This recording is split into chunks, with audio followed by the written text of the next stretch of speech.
Hai, Assalamualaikum. Apa khabar semua? Sihat ke? Intro dulu. Kembali lagi bersama saya Aa berbagi info dan kisah menarik. Oh, sebelum tu jangan lupa tekan tombol subscribe, tekan loncengnya juga. The shockwaves being sent by the arrest of famed Olympian charged with murdering his glamorous model girlfriend in the wee hours of this Valentine's Day morning.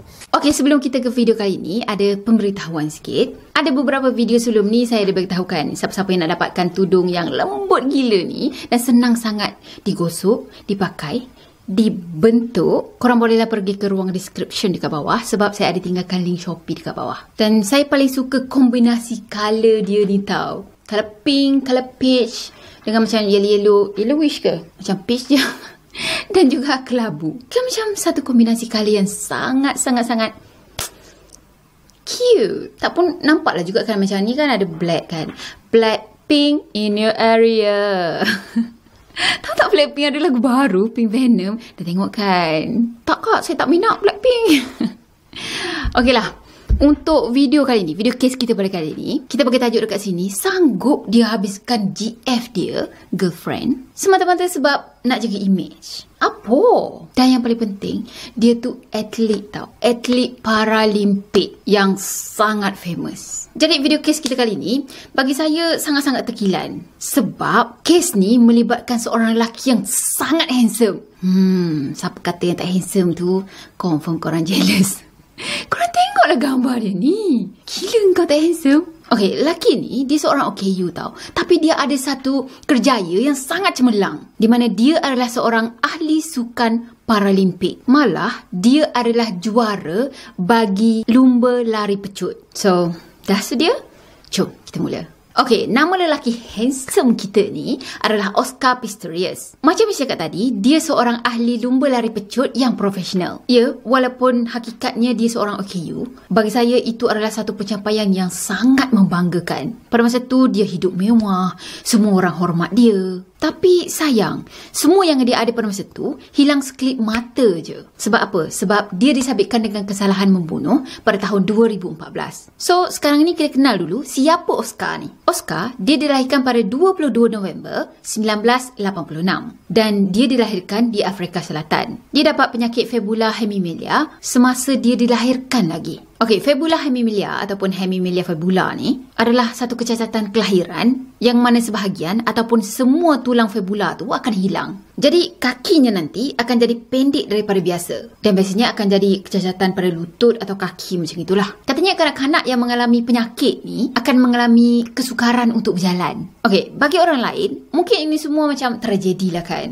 Tapi bagi Oscar, tak. Dia tak ambil pusing pun dengan keadaan diri dia pada masa tu. Dan dia tak nak kecacatan yang dia alami tu menjadi penghalang untuk dia berjaya. I kind of perceived myself to not being disabled, to, being able to grow up, be able to do anything that any other kids would be able to do. Nasib baik juga sebenarnya. Doktor dapat kesan penyakit dia ni daripada dia baby lagi. So masa dia 11 bulan macam tu, dia dah mula jalani rawatan. Dia buat pembedahan untuk buang sebahagian daripada kaki dia. Ialah sebab katanya untuk menghalang penyakit dia ni jadi makin teruk depan hari nanti. Okey, lepas kaki dia dah dipotong tadi, mereka bagi kaki palsu untuk dia. Ialah untuk memudahkan dia berjalan ke sana kemari kan. Jadi daripada kecil lagi sebenarnya dia hidup dalam keadaan yang normal.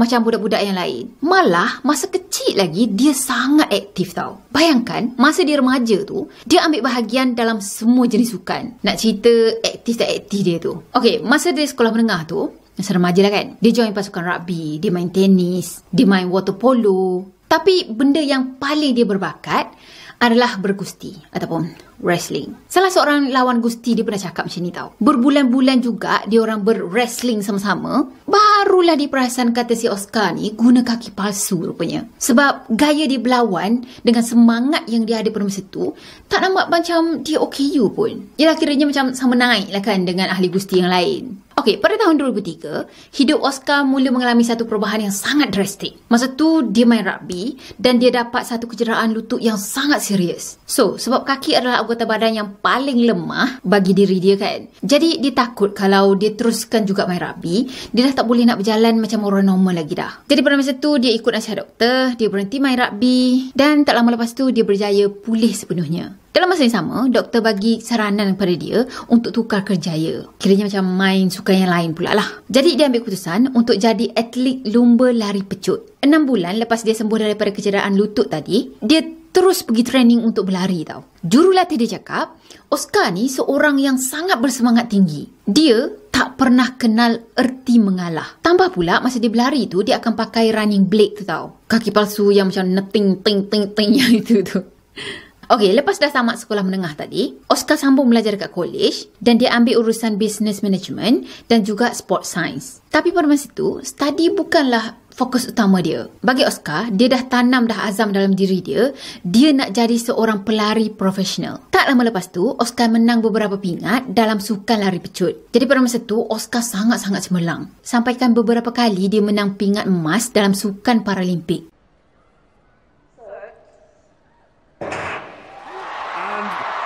Very quickly out of the blocks, Pistorius. He's absolutely haired out of the blocks. Close running to come back, but Pistorius has the lead. Can the Brazilian keep his form around the second bend? And Oscar Pistorius, the greatest Paralympic athlete of all time. And Oliveira is tying up. People are standing up, cheering, flashlights going all around the stadium.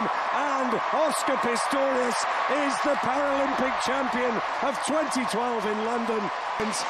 Time tu dia menang dalam tahun 2004, 2008 dan 2012. Dalam masa yang sama, Oscar kenal dengan seorang wanita yang bernama Riva Steenkamp. Riva pada masa tu berumur 29 tahun dan dia bekerja sebagai seorang model. Dia sendiri sangat terkenal di Afrika Selatan. My name is Riva and I'm a model and we're in Jamaica this year. Be jealous, you can be jealous. Hey guys, I'm Riva and I'm begging you to not miss the first episode of Tropical Island of Treasure 5 shot in Jamaica this Saturday on SABC 1. Dan dari segi akademik pula, boleh kata Riva ni seorang yang sangat cemerlang sebab dia ada sijil dalam undang-undang. Cuma minat dia tu lebih ke arah modeling, cover girl dan juga pengacaraan. Jadi Riva, dia seorang yang sangat kuat dari segi mental. Dia tak akan bagi orang lain pengaruhi hidup dia tau. Dan dia tak akan bersama dengan orang-orang yang dia rasa tak bahagia. Moto hidup dia pada masa tu pun adalah be happy and never settle. Dia nak hidup bahagia dan dia tak nak jadi mangsa keadaan. Dah tu dia akan sentiasa cari jalan keluar dan sentiasa cari jalan penyelesaian secara konsisten untuk hasil yang lebih baik. Katanya first date Riva dengan Oscar ni adalah pada 4 November 2012. Masa tu Oscar ajak Riva ni untuk jadi pasangan dia untuk pergi ke anugerah sukan Afrika Selatan. I'm Oscar's date tonight. He needed a date at the last minute, so it's like, Riva, just throw your stuff together and come and be my date. So. What do you think of Oscar as a sexy? Oscar's a very, very sexy boy, but he doesn't do it in like an arrogant, obnoxious way. He does it in a very classy, understated. He always has a good, simple suit on. Yeah, it's a gentleman. Lepas balik daripada anugerah sukan tu lah, diorang melepak pada masa tu sampaikan pukul 2 ke 3 pagi. Itulah first time diorang kenal hati budi masing-masing. Dalam 6 ke 7 hari lepas tu, hari-hari diorang jumpa tau. Hari-hari diorang berdating. Kawan-kawan diorang cakap, diorang ni pasangan yang paling cocok. Yelah kalau kita tengok gambar ni pun yang lelakinya handsome, yang wanitanya pun lawa, hot kan, spicy. KFC. Kawan-kawan dia orang cakap, Oscar ni seorang yang rendah diri. Dan Riva pun sama. Diorang berdua sama-sama tak sombong, sama-sama mesra alam. So, bila diorang bersama, diorang selalu jadi tumpuan ramai tau. Jadi pada masa tu, diorang baru je bercinta 4 bulan. Dan ada satu CCTV ni dekat satu kedai 7E ke supermarket macam itulah. Diorang tengah beli-beli barang. Dan pada masa ni, hubungan diorang nampak macam okey lagi. Tak ada menunjukkan ciri-ciri tengah bergaduh ke apa. Okey, sehari sebelum kejadian, ada CCTV yang menunjukkan Riva pandu kereta masuk ke perkarangan rumah Oscar. Dan 10 minit lepas tu, nampak kereta Oscar pula masuk. So time tu, Oscar pandu kereta BMW warna putih. Esoknya tu, pada 14 Februari 2013, aka Hari Kekasih. Tapi pagi-pagi hari lagi, jiran Oscar terdengar suara seorang lelaki yang meraung-raung minta tolong. So, jirannya tadi pun pergilah ke rumah Oscar. Dan pada masa tu, jirannya nampak keadaan Riva yang penuh dengan lumuran darah. Jadi ada seorang doktor ni yang tinggal dalam kawasan situ juga. Doktor ni terus pergi ke rumah Oscar bila dia terdengar ada bunyi tembakan dan juga dengar bunyi perempuan menjerit. Bila doktor tadi sampai je dekat rumah Oscar dan dia terus cek keadaan Riva, dan katanya pada masa tu Riva dah tak ada nadi dah. Dia tak lagi bernafas pada masa tu. Badannya pun dah kaku, tak bergerak. Oscar pula, dia menangis-nangis dekat situ tau. Katanya pada masa tu, jiran-jiran dia orang ni macam dengar lah Oscar ni macam berdoa. Katanya sanggup dia tukarkan nyawa dia dengan nyawa Riva ni.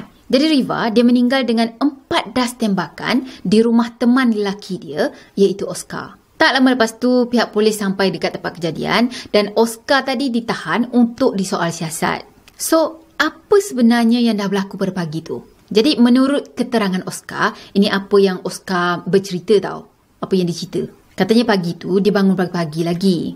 Pada 14 Februari itulah hari Valentine. Masa dia bangun tu, dia perasan lah ada kipas yang masih lagi terbuka. Pintu pun terbuka juga. Jadi pintu yang dimasukkan ni macam pintu ke arah koridor macam tu tau. Jadi pintu sliding door dekat koridor terbuka. Dan kipas yang ada dekat koridor sana masih lagi terbuka. Jadi dia pun keluar, dia ambil kipas tu bawa masuk dalam. Masa tu dia terdengar kokah. Bunyi ke kokah lah. Masa tu dia terdengar ada bunyi tingkap yang dibuka daripada dalam toilet. Bunyinya macam sliding door dibuka macam gitu. Masa tu dia fikir yang ada orang pecah masuk rumah dia sekarang ni. Benda pertama yang dia fikir pada masa tu, yang terlintas dalam fikiran dia ni, dia nak kena pergi ambil pistol dan pertahankan diri dia dan juga Riva tadi. Tapi masa tu dia dah pegang pistol dah, dia nak pergi ke arah toilet macam gitu dan dia bisikkan. Dia cakap je lah sebenarnya tapi dengan suara berbisik macam tu kan. Riva, pergi ke bawah, telefon polis katanya. Dah tu dia pergi ke arah bilik air. Dia masuk dalam bilik air tu dan dia dengar ada bunyi pintu toilet ditutup macam tu. Masa tu dalam kepala dia confirm ada orang dalam toilet sekarang ni. So dia pun pergi lepaskan 4 das tembakan ke arah toilet sana. Padahal dia tak tahu pun siapa yang ada dalam toilet tu. Dah tu dia cakap dia lepaskan tembakan tu sebab dia confirm sangat yang orang ke dalam toilet tu akan keluar dan juga serang dia. Dan lepas tembakan tu dilepaskan, telinga dia ni macam berdesing macam tu tau. Masa tu dia dah tak dengar apa-apa dah dan dia cuma melaungkan nama Riva. Dia panggil Riva. Katanya Riva, call polis macam tu. Dah tu dia tak pergi buka toilet tu tau. Dia pergi ke arah katil dia dan masa tu lah baru dia perasan yang kata Riva tadi tak nyaut pun panggilan dia. Dah tu rumah tu macam sunyi je. Pelik juga tau. Sebenarnya pistol tu dia simpan dekat bawah katil. Dekat ada dalam satu beg macam itulah. Jadi nak ambil pistol tu, dia akan tundukkan kepala dia, bawa keluar beg dan ambil pistol kan. Macam mana dia boleh tak perasan kata Riva ada ketak atas katil macam tu masa tu. Okey, dah panggil Riva beberapa kali. Lepas tu Riva tadi tak nyaut-nyaut. Masa tu lah dia mula fikir, entah Riva tak yang ada dalam toilet. Dah, dia pergi ke arah toilet balik dan dia cuba buka pintu toilet tu. Tapi tak berjaya sebab katanya pintu toilet tu dikunci daripada arah dalam. So, dia pergi ke arah balkoni balik dan dia pergi tembak dekat balkoni tu. Dah tu dia menjerit, Tolong. Ni datang, tolong.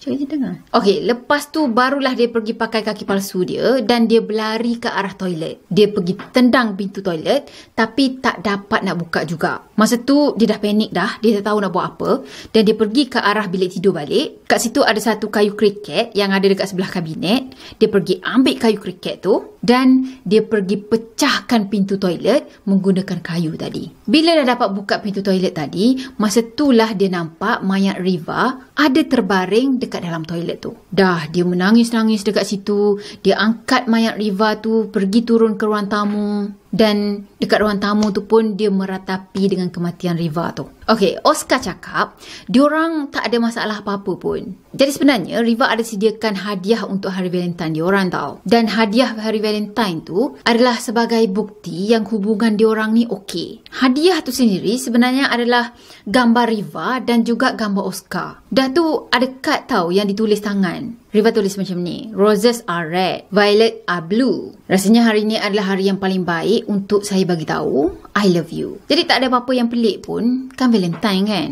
Tapi pada malam sebelum tu, ada jiran yang dengar ada seorang lelaki ni menangis-nangis, meraung. Ada juga yang dengar suara seorang wanita yang dalam ketakutan. Tapi suara lelaki tadi lebih kuat daripada suara wanita ni. Jiran diorang cakap, suara wanita tu seolah-olah macam akan ada sesuatu yang buruk yang bakal berlaku. Jadi pada malam sebelum tu, semua jiran-jiran dah dengar dah yang diorang ni tengah bergaduh. Okey, bila dah masuk mahkamah tadi, banyaklah poin-poin yang ditengahkan kan. Dan poin-poin ni sebenarnya boleh kata logik tau. Okey, pertama, ada satu WhatsApp message ni yang pihak pendakwa raya keluarkan dekat mahkamah. Riva cakap, kadang-kadang Oscar ni menakutkan dia. Katanya, Oscar, dia seorang yang sangat pentingkan diri sendiri. Dia kuat cemburu dan juga cepat sangat naik angin. WhatsApp dia macam ni. Setiap 5 minit, saya akan dengar awak bercerita tentang hubungan awak yang dulu dengan perempuan lain. Awak memang pernah bercinta dengan ramai wanita. Tapi awak akan marah bila saya bercerita tentang cerita lucu antara saya dengan bekas teman lelaki saya. Mesej dia yang lain pula. Saya buat semua benda untuk buatkan awak bahagia. Dan tak bercakap benda yang sepatutnya yang boleh buatkan awak marah. Semuanya tentang awak. Okey, hujah kedua. Pada malam sebelum pembunuhan tu berlaku, jiran diorang semua ada dengar yang diorang ni bertengkar. Hujah yang ketiga ataupun bukti yang ketiga, ujian balistik menunjukkan Oscar tadi melepaskan 4 das tembakan. Dan keempat-empat das tembakan ni dalam jangka masa yang berlainan. Menurut pakar balistik, benda ni penting sangat. Sebab tak mungkin Oscar tadi tak dengar suara Riva yang ada dekat dalam toilet. Dan tak mungkin masa Riva tu kena tembak, dia tak menjerit langsung. Sama ada dia dah terkena tembakan ataupun belum terkena tembakan, of course lah bila dah orang tembak ke arah kita akan menjerit kan. Jadi tak mungkin Oscar tadi tak dengar apa-apa pun. Jadi menurut bedah siasat, tembakan pertama terkena di bahagian peha. Celah kangkang dia macam gitulah. Yang mana bila dah terkena tembakan tadi, membuatkan Riva tu terduduk. Dan tembakan kedua pula terkena dekat bahagian lengan. Mungkin sebab dia tutup muka pada masa tu, jadi tembakan tu terkena pada lengan. Dah tu, tembakan ketiga ataupun tembakan keempat tu terkena di bahagian kepala sebelah kanan. Dan tembakan itulah yang menyebabkan kematian. Jadi pada masa tu, semua bukti dah ada dah. Dan teori pun dah dibuat. Tapi Oscar tetap juga mempertahankan diri dia dan dia tetap berkeras yang kata dia tak tahu pun Riva yang ada kat dalam toilet tu. Jadi pegawai penyiasat punya pendapat pula, tak mungkin seseorang yang nak tembak ke arah toilet yang berkunci tanpa dia tahu siapa yang ada kat dalam tu. Padahal toilet tu dah berkunci tau, dan orang tu seolah macam menyorokkan diri dia. So orang tu sepatutnya tak membahayakan dia. Kalau fikir-fikir balik, betul lah kan? Orang kat dalam toilet tu yang dalam ketakutan sebenarnya. Sebab itulah dia kuncikan diri dia dekat dalam toilet. Menariknya lagi, ada satu sesi temu bual ni tau, yang 48 hours buat. Dan temu bual ni, dia buat dengan ex-girlfriend Oscar. Jadi ex-girlfriend Oscar ni namanya Samantha. So, ex-girlfriend dia cakap 3 bulan je diorang tu bercinta. Masa tu dia dah nampak dah yang Oscar ni kuat sangat mengokong tau. Dia jenis yang panas baran. Sampaikan setiap gerak-geri Samantha, dia akan ambil tahu. Contohnya macam pakai baju apa hari ni, keluar dengan siapa, tengah buat apa, macam-macam lagi semua benda lah. Faham lah kan? Semua benda nak kena report kat dia macam tu lah. Jadi menariknya lagi kisah ni, sebenarnya sebelum tu, dalam seminggu sebelum kejadian ni berlaku, ada seorang wartawan ni, dia pergi interview Oscar tau. Dan wartawan tu perasan yang ada perempuan lain dekat rumah Oscar. Bukan Riva. Jadi wartawan tadi pun tanyalah kan hubungan Oscar dengan Riva ni macam mana sekarang. Sebab yelah dia orang kan famous. So Oscar cakap yang dia dah putus dah dengan Riva. Dah tu wartawan tadi tanya tentang pistol Oscar. Yelah dia dapat tahu yang Oscar ni ada pistol kan. Lepas tu ditanyalah berapa kali dalam seminggu tu Oscar akan pergi menembak. Dan Oscar jawab apa tahu? Dia cakap dia akan pergi menembak kalau dia tak boleh tidur. Pelik kan? Orang kalau tak boleh tidur macam tonton movie ke, tak pun yelah main game ke apa, tapi dia pergi menembak tau. Rare. Sebenarnya daripada kecil lagi, Oscar ni ditinggal dengan mak dia. Tanpa ayah di sisi tau. Jadi mak dia ni pula sebab nak pertahankan diri dia, ialah seorang perempuan kan. Dan nak kena jaga anak dia lagi. So, pistol memang akan selalu ada dengan mak dia. Jadi mungkin dia macam terikut-ikut lah. Dia rasa macam itu semua biasa. Okey, peguam bela Oscar, dia bela lah Oscar kan. Dia cakap yang Oscar ni mengidap anxiety disorder. So mungkin pada masa tu anxiety dia tu menyerang sampaikan dia tak terfikir langsung untuk pergi check dekat dalam toilet tu siapa yang ada dalam toilet. Dah tu terus pergi ambil pistol dan pergi tembak. Tapi hakim tak terima tau. Sebab dia macam tak nampak pun apa kaitan anxiety dengan tak pergi check apa-apa dalam toilet sebelum menembak. Tak ada kaitan langsung. Tambah pula banyak sangat bukti tau yang pendakwa raya ni kemukakan yang menunjukkan si Oscar ni adalah seorang lelaki yang panas baran dan dia cepat sangat mengamuk. Pertama, sebenarnya polis selalu sangat pergi ke rumah Oscar tu atas sebab gangguan rumah tangga. Mungkin dia bergaduh dengan girlfriend dia kot. Bila jiran dengar yang diorang ni macam bergaduh teruk sangat, ialah takutlah sesuatu yang buruk berlaku. Jadi jiran dia pun call lah pihak polis. Dah, polis pergi ketuk pintu rumah dia dan settle. Okey, kedua, pada tahun 2008, Oscar pernah naik speedboat melebihi kelajuan yang maksimum. Too fast and too furious. No good. Tertiba kan. So pada masa tu, dia naik speedboat tu sampai melebihi had, sampaikan dia accident tau. Jadi akibat daripada accident tu, dia terpaksa menjalani pembedahan muka dan juga hidung sekali. Oh, patutlah handsome. Buat punya. Jahat kan. So korang tak payah dengki lah. Tak jadilah nak dengki, tak jadi. Baru je nak tanam niat tau nak dengki dan dengki. Rupanya dah buat dah. Jadi masa dia accident tu, katanya dia dapat jahitan sebanyak 180 jahitan. Wow, bukan sikit tau. 180 banyak tu. Cuma kes ni tak dilaporkan. Dan ada saksi sebenarnya tau. Ada saksi yang mengatakan pada hari tu Oscar minum alkohol banyak sangat. Mungkin dia mabuk ke apa, dia pergi pulas je speedboat tu sampaikan had maksimum. Okey, yang ketiga, pada tahun 2012, Oscar pernah disoal siasat pihak polis sebab dia pernah pergi tembak dekat bumbung kereta dia. Tak, sebenarnya masa tu dia naik kereta jenis tak ada bumbung tu kan, yang terbuka tu kan. So dia duduk dalam kereta dia, mungkin tengah pandu ke apa, dan dia pergi lepaskan tembakan ke udara. Kenapa dia buat macam tu? Tak tahulah. You killed Riva Steenkamp, that's what you did. I made a mistake, my lady. You're repeating it 3 times. What was your mistake? My mistake is that I took Riva's life, my lady. You killed her. You shot and killed her. Won't you take responsibility for that? I did, my lady. Now say it then. Say yes. I shot and killed Riva Steenkamp. I did, my lady. Okay.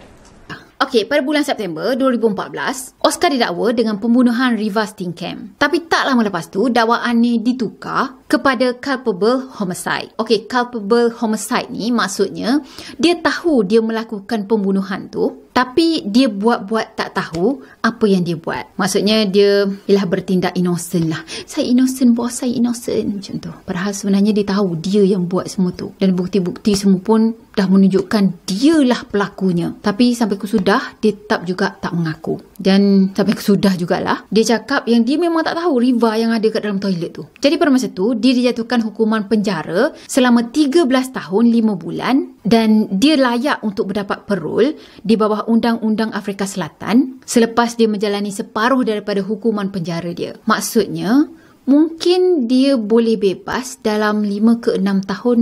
Lebih kurang macam gitulah. Oh, update terkini, katanya Oscar dia layak untuk terima parol pada tahun 2023. Maksudnya tahun depan kemungkinan dia akan bebas. The end. So, apa pendapat korang untuk cerita kali ni? Bagi saya macam sayang sangat. Tapi itulah, kepribadian seseorang tu tak boleh nak digambarkan ataupun tak boleh nak ditengok daripada luaran je tau. Walaupun kita tengok dia macam okey je kat luar, tapi sebenarnya broken inside. Biasa dengar kan, adik saya selalu je, broken inside, I'm broken today, I'm broken. Asal broken je tak mandi, asal broken je tak mandi. Oi kelakar. Okeylah, saya rasa sampai di sini untuk video kali ini. Saya harap korang suka video ni. Dan macam biasalah, kalau korang suka video ni, jangan lupa tekan tombol like, comment, share dan juga subscribe. Macam biasa. Jumpa lagi next video. Bye-bye. Assalamualaikum warahmatullahi wabarakatuh.